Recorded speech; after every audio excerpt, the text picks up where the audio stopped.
গ্রামের শীতের রাতটা একটু বেশি প্রবল। সন্ধে নামতেই চারিদিকটা শুনশান হয়ে যায়। নিঝুম নগর গ্রামের মানুষেরা সন্ধে হতেই তাদের ঘরের ভেতর ঢুকে দরজা বন্ধ করে শুয়ে থাকে। শীতের এই আমেজ তারা ভালোই উপভোগ করে, কিন্তু কেউ কেউ আছে তারা না ঘুমিয়ে সবসময় চিন্তা করে যে কিভাবে তাদের জীবন কাটাবে। গ্রামটা এমনিতে খুবই ভালো, তবে রাতের বেলা হলেই গ্রামের মানুষেরা ভয়ে যেন তটস্থ হয়ে থাকে। শোনা যায় গ্রামের ডোবা পুকুর, শ্মশানের পাশে যে শেওড়া গাছটা আছে সেখানে নাকি ভূত থাকে।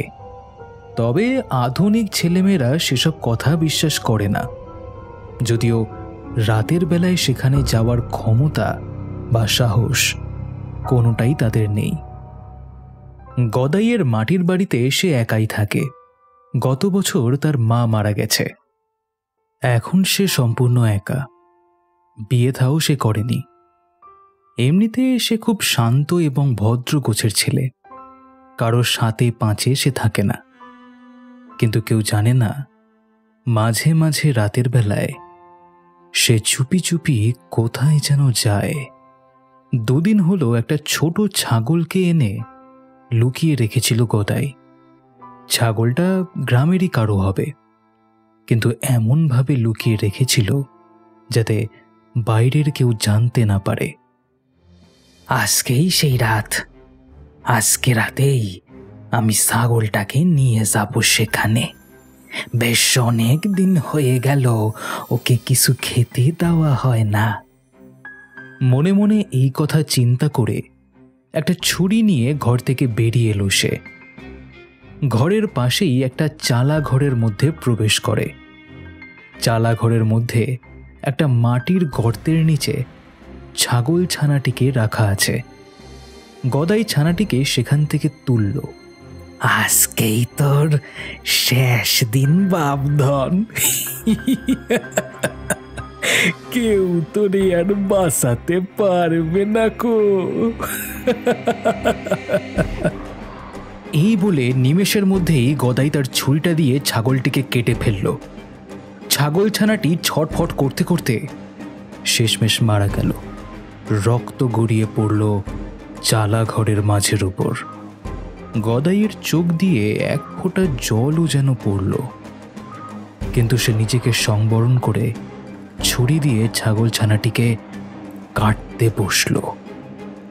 কিছুক্ষণ পর বড় বড় পিস করে মুন্ডু, গলা, হাত, পা আলাদা করে সেগুলোকে একটি ব্যাগে করে ভরে নিয়ে গদাই নিজের ঘরে গেল। হাতের হ্যারিকেনটা নিয়ে আবার বাইরে বেরিয়ে এসে রাস্তার মধ্যে দিয়ে হাঁটতে শুরু করল সে। হ্যারিকেনের হলদে আলোয় রাস্তাটিকে স্পষ্টভাবে দেখা যাচ্ছে।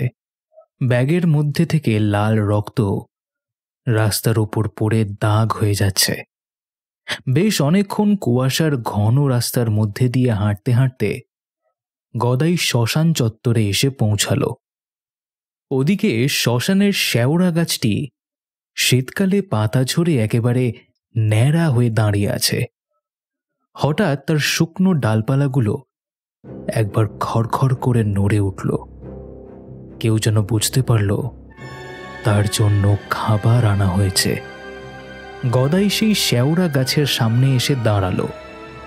হঠাৎ শেওড়া গাছের ওপর থেকে একটা খ্যানখ্যানে গলায় ভীষণ কণ্ঠস্বর জিজ্ঞেস করল, কে রে? এতদিন তোর পাত্তা নেই কেন? আমাকে কি ভুলে গেছিলিস নাকি? না না, আমি ভুলবো কেন? আসলে তোমার জন্য খাবারের ব্যবস্থা করছিলাম তো, তাই জন্যই একটু দেরি হয়ে গেল আর কি।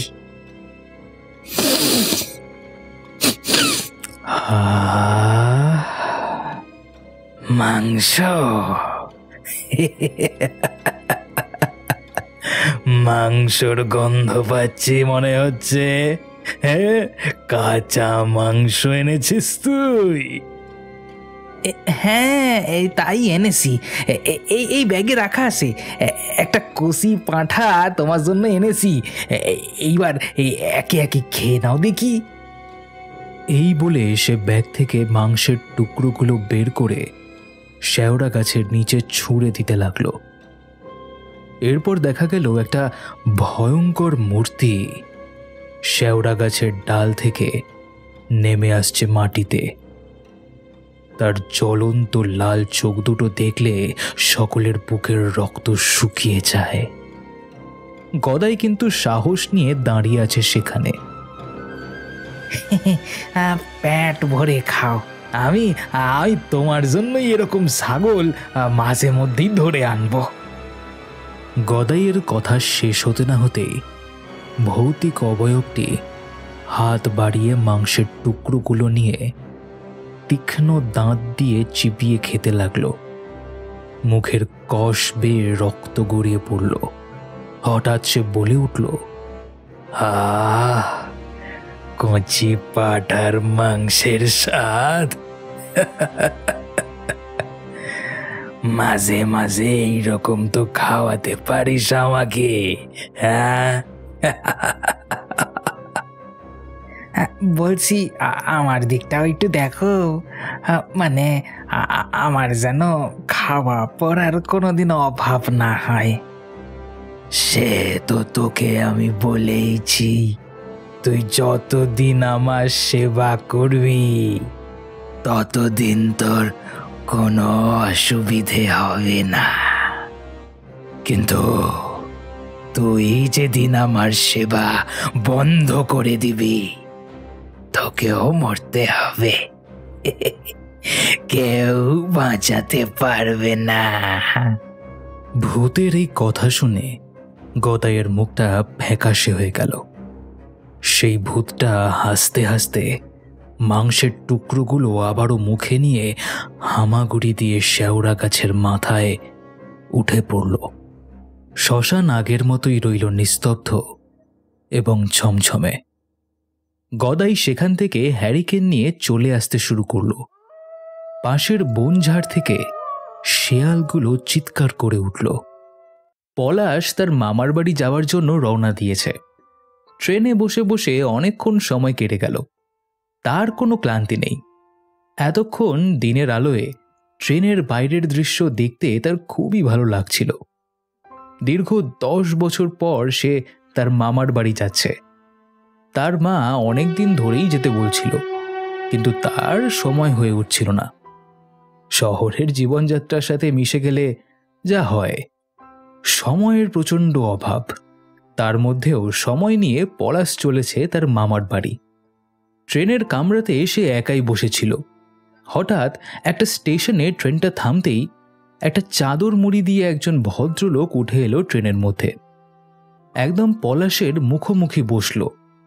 পলাশ লক্ষ্য করল যে চাদরটা সে এমনভাবে জড়িয়েছে যে মুখটাও ভালো করে দেখা যাচ্ছে না ভদ্রলোকের। পলাশ জিজ্ঞেস করল, কোথায় যাচ্ছেন মশাই? কিন্তু পলাশের প্রশ্নের লোকটি কোনো উত্তর দিল না। সে চুপচাপ বসে রইল। পলাশ মনে মনে ভাবল, না, শুধু শুধু ঘাটিয়ে লাভ নেই লোকটাকে। কি বলতে কি বলে ফেলবো এখন, তখন আবার নিজের মনটাই খারাপ হয়ে যাবে। না, কিছু বলবো না। পলাশ আর কিছু না বলে চুপ করে বসে রইল এবং তার স্টেশন কখন আসবে সেই অপেক্ষাই করতে লাগলো। বেশ কিছুক্ষণ চুপচাপ চলবার পর হঠাৎ করে সেই ভদ্রলোক জিজ্ঞেস করল, আমি যেখানে যাব সেখানে আপনি কোনোদিনই যেতে পারবেন না। পলাশ একটু ভয় পেয়ে উঠল। হঠাৎ করে ভদ্রলোক কাকে কথাটা বলল সেটা বুঝতে পারল না সে। জিজ্ঞাসা করল, আমাকে কিছু বলছেন? পলাশের কথায় ভদ্রলোক বলল, তবে আপনি যেখানে যাচ্ছেন সেখানে একটু সাবধানে যাবেন। জায়গাটা বিশেষ ভালো নয়। আমি ওখানে গেছি একবার। ভূতের উপদ্রব ওখানে কিন্তু খুব বেশি। কিন্তু আমি কোথায় যাব আপনি কি করে জানলেন?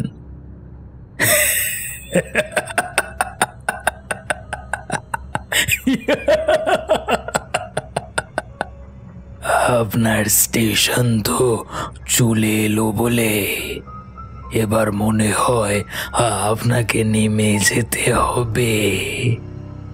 পলাশ প্রতি উত্তরে কিছু বলতে যাবে এমন সময় ট্রেনটা দাঁড়ালো তার কাঙ্ক্ষিত স্টেশনে। পলাশ আর বাক্য ব্যয় না করে ব্যাগপত্র গুছিয়ে নিয়ে নেমে এসে দাঁড়ালো স্টেশনের মধ্যে। তারপর পেছন ফিরে কামরার মধ্যে তাকালো, কিন্তু তাকিয়েই সে অবাক হয়ে গেল। এইমাত্র যাকে সেখানে সে দেখল এখন সে সেখানে নেই, সেখান থেকে উধাও হয়ে গেছে।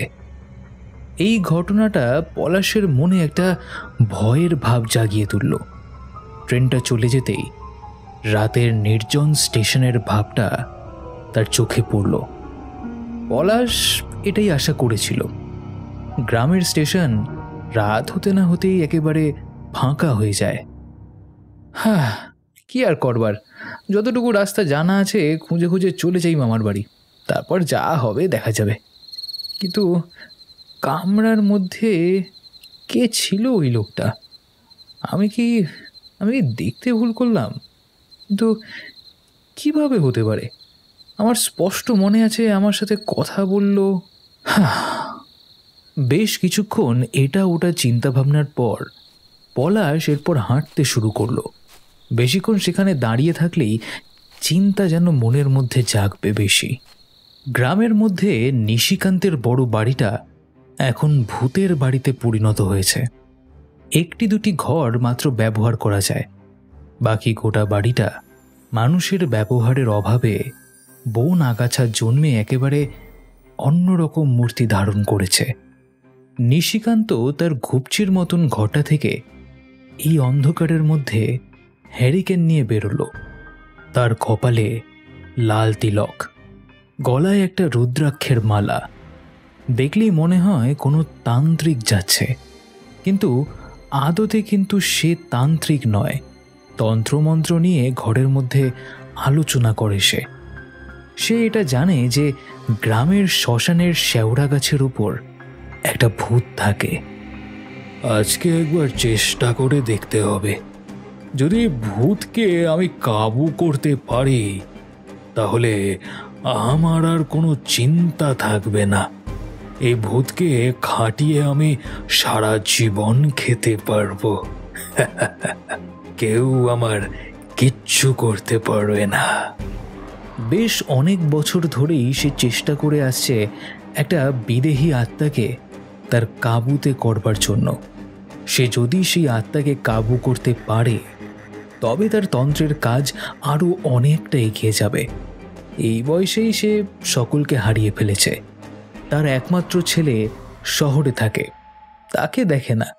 অতএব সে তার জীবনটাকে পাপ কাজে উৎসর্গ করার পরিকল্পনা করেছে। হাঁটতে হাঁটতে শেওড়া গাছের নিচে চলে এলো। হ্যারিকেনটাকে দূরে সরিয়ে রেখে সে শেওড়া গাছের নিচে চলে এসে তপস্যা করার মতন করে বসল। আসলে তপস্যা কি করে করতে হয় বা আত্মা বন্দি করতে কিভাবে হয় সে সেটা সবেমাত্র শিখেছে, তাই সব সময় তার ভুল ত্রুটি লেগেই থাকে।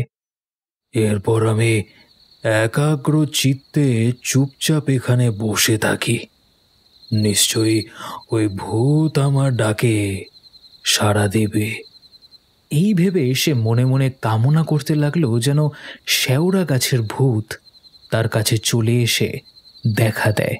বেশ অনেকক্ষণ এক মনে বসে থাকার পর হঠাৎ একটা হাসির শব্দ শুনতে পেল নিশিকান্ত।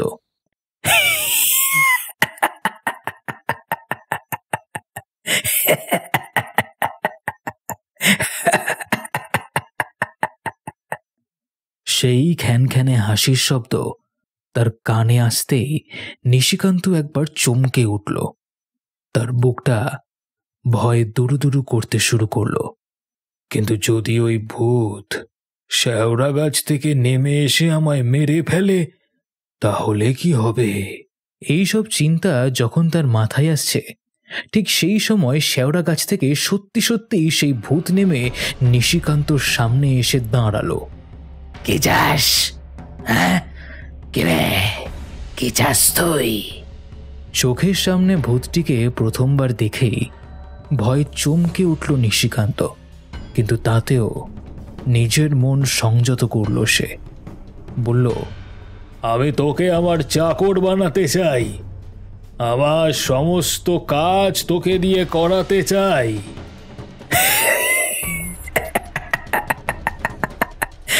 তোর এত বড় সাহস! এই রাতের বেলা তুই আমাকে জ্বালাতন করতে এসেছিস?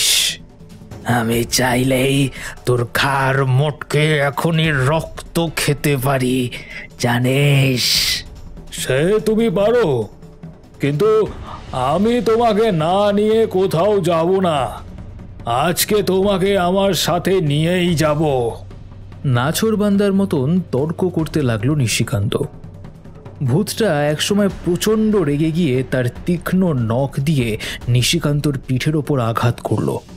পিঠের অংশটা ক্ষত হয়ে তার থেকে রক্ত পড়তে শুরু করলো। নিশিকান্ত যন্ত্রণায় চিৎকার করে উঠল।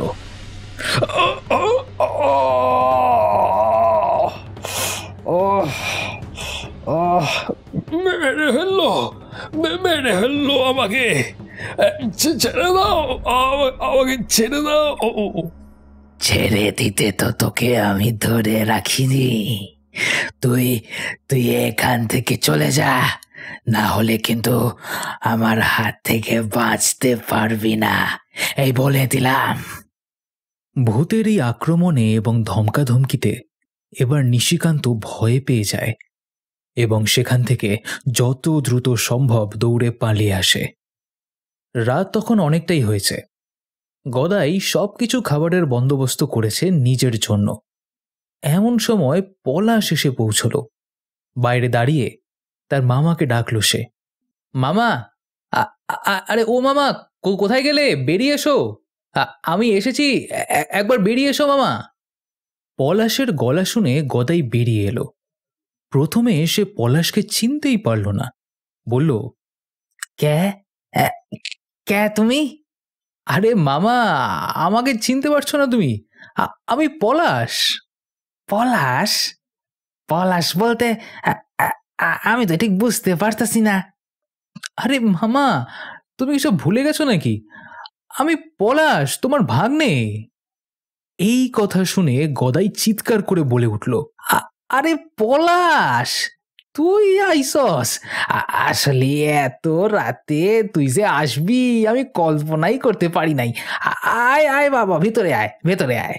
এরপর পলাশকে নিয়ে গদাই ঘরে গিয়ে বসল। মুখোমুখি বসে বলল, তা বাবা, তোর আসতে কোনো অসুবিধে হয় নাই তো? কোথাও আটকে পড়েছিলিস নাকি? ট্রেনে দেরি হয়ে গেল গো, আসার সময় ট্রেনটা ভীষণ লেট করলো। আগে যদি আমাকে একটা চিঠি পাঠাতিস তাহলে কিন্তু আমি স্টেশনে গিয়ে তোরে আনতেছি তুম। আরে তার কোনো দরকার ছিল না, এই তো আমি চলেই এসেছি। আচ্ছা মামা, একটা কথা বলবো? হ্যাঁ বল, কি হয়েছে? মামা, আসলে খুব খিদে পেয়েছে গো। আসলে কখন খেয়েছি, মাঝখানে এতটা রাস্তা, আর একটু ঘুম ঘুম আসছে। আরে হ্যাঁ হ্যাঁ হ্যাঁ, তা তো বটেই, তা তো বটেই। এতটা রাস্তা আসতে একটু ক্লান্তি তো হবেই বাবা।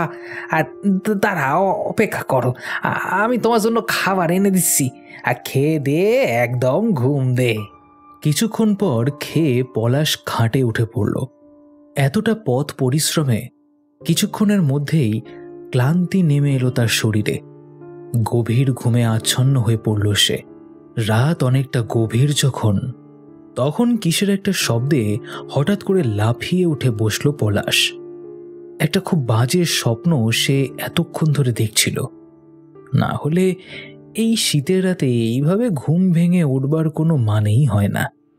পলাশের চোখ জানলা দিয়ে বাইরের দিকে পড়ল, আর পড়তেই গায়ের রক্ত যেন জল হয়ে গেল। শিরদাঁড়া দিয়ে ঠান্ডা স্রোত বয়ে গেল। সে দেখল দুটো জ্বলন্ত তীক্ষ্ণ দৃষ্টি জানলার ওপার থেকে তার দিকেই তাকিয়ে আছে। ভয়ে একবার কেঁপে উঠল সে, তারপর আর নিজেকে সামলাতে না পেরে চিৎকার করে উঠল, ভূত! তার চিৎকার শুনে সঙ্গে সঙ্গে যেন ভূতটা সেখান থেকে উধাও হয়ে গেল। একই সাথে পলাশের মামা গদাই ঘরে এসে প্রবেশ করলো দৌড়ে। ব্যস্ত হয়ে বলল, কি হয়েছে, কি হয়েছে পলাশ? এইভাবে চিৎকার করে উঠলা কেন? কিছু হয়েছে? মামা, আমি জানলার বাইরে কাকে যেন দাঁড়িয়ে থাকতে দেখলাম। কি ভয়ঙ্কর দৃষ্টি! কোথায়? হ্যাঁ, কোথায়? কখন? এই মাত্র দেখলাম আমি, এই মাত্র দেখলাম। ওই চিৎকার করে উঠলাম ওটাকে দেখেই, চিৎকার করতেই সেখান থেকে পালিয়ে গেল ওটা। পলাশের কথা শুনে গদাই একটু ভ্যাবাচাকা খেয়ে গেল। সে বুঝতে পারল শেওড়া গাছের সেই ভূত এইমাত্র সেখানে এসেছিল, কারণ সে তার গন্ধ বোঝে। সে একটু ভয় পেয়ে গেল। আজ পর্যন্ত কোনোদিন এখানে সে আসেনি, তবে কি তার ভাগ্নের উপর নজর পড়েছে? আরে ওই সব কিছুই না। কি দেখে ফেলেছো? মনে হয় কোনো বেড়াল টেরাল হবে। ওদেরও তো রাত্রির বেলা বেরোলে চোখ জ্বলে। এই এখন তুমি ঘুমিয়ে পড়ো, আর কোনো চিন্তা করো না। তার মামার সান্ত্বনায় পলাশ আবার খাটের ওপর শুয়ে পড়ল, কিন্তু তার মন কিছুতেই শান্ত হল না। সে অনুভব করতে পারছে এখানে কিছু একটা অঘটন ঘটছে। পরদিন সকালে উঠে পলাশের সবকিছু স্বপ্ন বলেই মনে হলো। তার মামা তাকে বলল, পলাশ, আজকে তাহলে মুরগির মাংস আর গরম গরম ভাত করব, কেমন? হ্যাঁ মামা, আমার কোনো অসুবিধে নেই, হয়ে যাক। তবে কিন্তু তুমি কি এখন বাজারে যাবে? হ্যাঁ, এই বাজারের দিকেই যেতাম। তাহলে আমি বরং একটু গ্রামটা ঘুরে আসি, কেমন? ঠিক আছে, যাবি বলছিস যখন যা। তবে হ্যাঁ, গ্রামের উত্তর দিকে শ্মশানের পাড়ে যেন যাস না। জায়গাটা খুব একটা ভালো নয়, বুঝলি?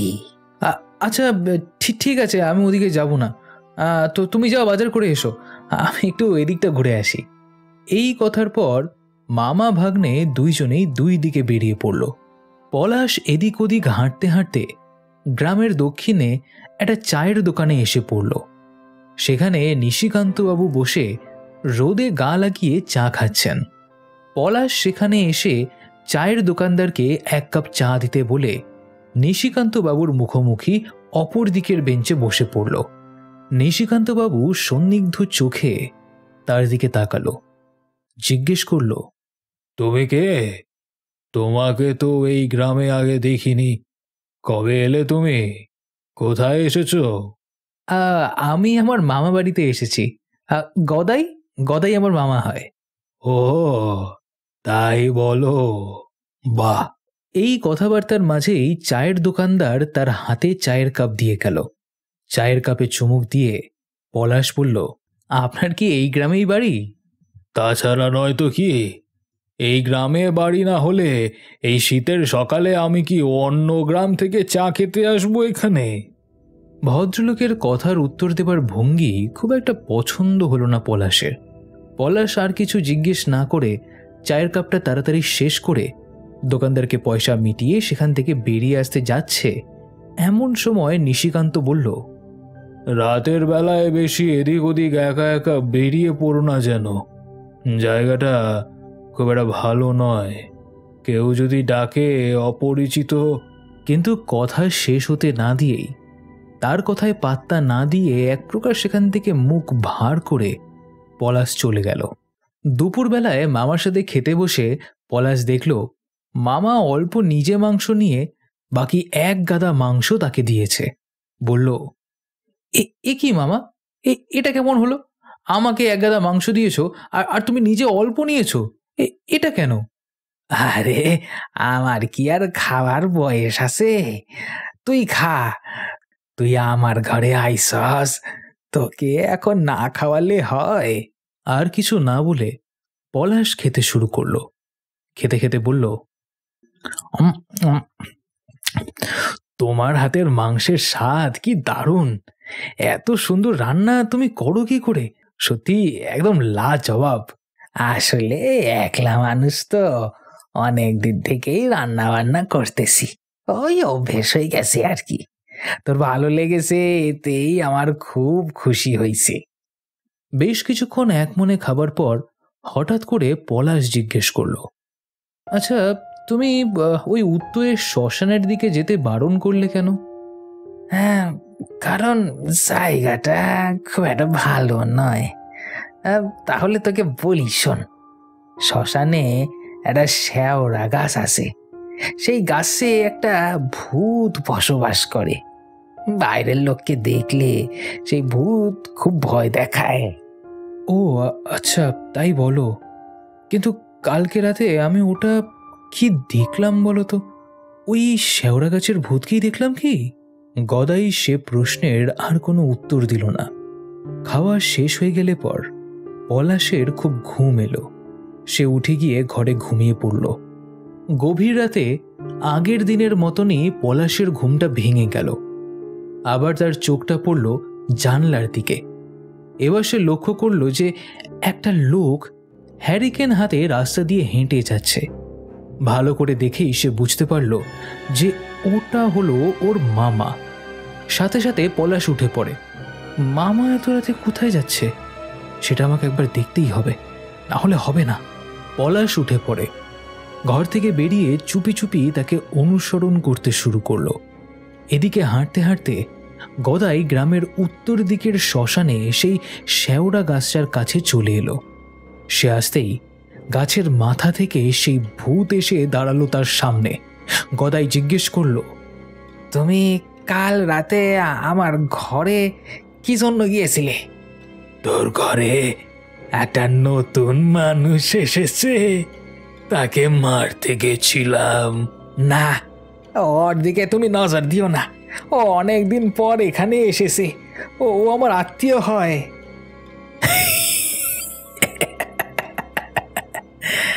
অনেক দিন পর এই গ্রামে একজন এসেছে, আমারও মানুষের মাংস খাওয়ার সুযোগ হয়েছে। ওই ছেলেটির মাংস আমি খেতে চাই। তোমারে এত খাইয়েও তো আমার কোনো লাভ হয় না, তাই না? তোমারে কতবার করে বারণ করলুম আমি, খবরদার খবরদার, যদি ওর দিকে নজর দিয়েছো তাহলে কিন্তু। কি করবি? হ্যাঁ, কি করবি তুই? হঠাৎ সেখানে নিশিকান্ত এসে হাজির হয়। তার হাতে মশালের আগুন। তাকে সেই অবস্থায় দেখে ভূত প্রচণ্ড ভয় পেয়ে যায়। আজকে তোকে কেউ আমার হাত থেকে বাঁচাতে পারবে না, তোকে আজকে শেষ করে ফেলবো, আর নয়তো তোকে আজকে বন্দি করে নিয়ে যাব। মশালের আগুন দেখে ভূতটা প্রচণ্ড ভয় পেয়ে যায়। চিৎকার করে বলে, ওই ওই মশালের আগুনকে আমার চোখের সামনে থেকে সরিয়ে নিয়ে যা, না হলে তোকে মেরে ফেলবো আমি। সেই সুযোগ তুই পাবি না। আজকে তোকে আমি মুখোমুখি পেয়েছি। এই শেওড়া গাছটিকে জ্বালিয়ে আমি তোর 12টা বাজিয়ে দেব। না, এ কাজ করিস না, তুই যা চাস আমি তোরে খাই দেব। ঠিক আছে, আজকের পর থেকে তোকে তবে আমার সব কথা শুনতে হবে। শুনবো, তুই যা বলবি আমি সব শুনবো। এখন এখন এখন আমারে ছেড়ে দে আমারে। তোকে আমি এই গাছের সাথে সারা জীবনের মতন বন্ধন করে দিলাম। আমি যতক্ষণ না বলবো তুই এখান থেকে মুক্তি পাবি না। এই কথার পরেই সেখান থেকে উধাও হয়ে যায় ভূতটা। গদাই নিশিকান্তকে বলে, কিন্তু একটা সামান্য আগুন দেখে ও ভয় পেয়ে গেল কেন? এই মশালের আগুন কোনো সাধারণ আগুন নয়। অনেক সাধনা করে এ আগুনের শিখাকে আমি শক্তিশালী বানিয়েছি। এর সামনে কোনো ভূত প্রেত কেউ টিকতে পারে না। তুই এখান থেকে চলে যা, যা। এদিকে লুকিয়ে লুকিয়ে পলাশ সমস্ত ঘটনাই আড়াল থেকে দেখল। কুয়াশার আড়ালে সেই শেওড়া গাছটিকেও তার দেখা হয়ে গেল। মামার বাড়ি এসে এরকম একটা ঘটনার সম্মুখীন যে সে হবে তাও কল্পনাও করেনি। এই অভিজ্ঞতা তার সারা জীবন মনে থাকবে।